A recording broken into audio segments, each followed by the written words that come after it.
Hi everybody, I'm Byron Howard. I'm one of the directors on Zootopia, and today we're going to learn how to draw Judy Hopps. When I think about Judy, I think she's very optimistic, very bright, very intelligent, very strong-willed, and so she has very bright features. So the first thing I do is I kind of create this kind of gumdrop shape because I love candy.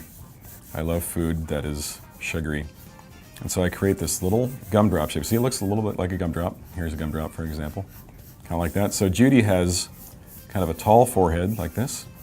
Kind of wide cheeks, like many, many rabbits. We looked at many real rabbits to design Judy.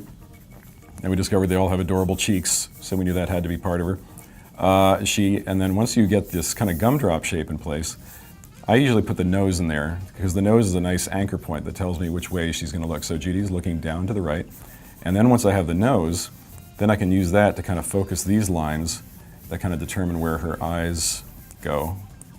And her eyes, if you think about them as being a little almond-shaped, it makes them feel like they kind of sit into her skull a little bit more, which is nice. These nice kind of lashes. And so again, the very simple gumdrop shape, little tiny nose, nice big eyes.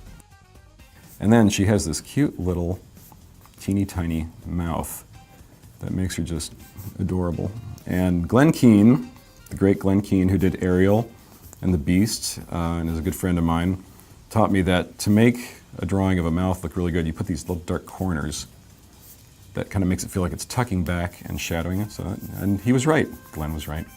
He's always right. Anyway. And from that point, well, rabbits don't look like rabbits unless they have ears. And so usually what I do with the ears is I find this flow from the back of her head, because it feels good to, especially with Disney characters, to have that flow coming off of the cranium, which goes like this. See, this nice big line, big relaxed swoop, and it's just coming right back off the jaw. And then if you just imagine that other ear being attached back there on the other side of her head, you can kind of knock that in back there. You can do it nice and rough like that. There's no pressure. Drawing is fun. It's relaxing. It's like meditation. You just relax. And then usually I do the same thing. I kind of flow off the front of her face, down into her neck, and into her collar. And again, if you can kind of just find these flowing lines, finding these sort of flowing calligraphic lines gives your drawing a nice grace and ties it all together really nicely. And you are welcome to shade Judy. She's a gray rabbit, so if you'd like to shade her, shading is also nice. And then she has these sort of beautiful dark ear tips right up there. So if you can do this at parties, you will be so popular and people will buy you things and be your friend. And then, and usually when you do a drawing, you have to let people know who did it. So I'm Byron, so I'll sign this.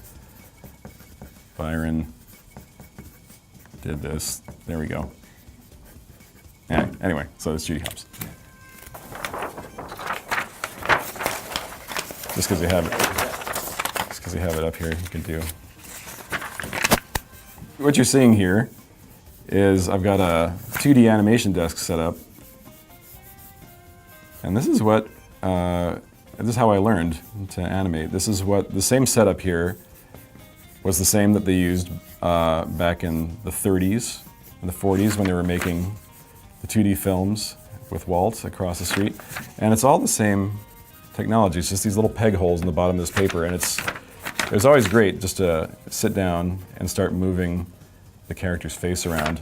It's like once you have a solid drawing of Hopps, then you can start to play around with her expressions and you can kind of start to squash and stretch things. And our CG animators do exactly the same thing. They start with a solid pose of Hopps in the computer, and then they start building up their keys. And you can figure out how to make her kind of squinch and kind of get different expressions. She can look angry, happy, sad. But that's the great thing, is that all of what we do at Disney, whether it's CG or drawn, has this great tradition of art that's been around at our studio for about almost like 100 years. And so we love that. I love that tradition. I love the fact that every time I do another one of these films, the women and men in our animation department teach me something new, and they keep getting better and better.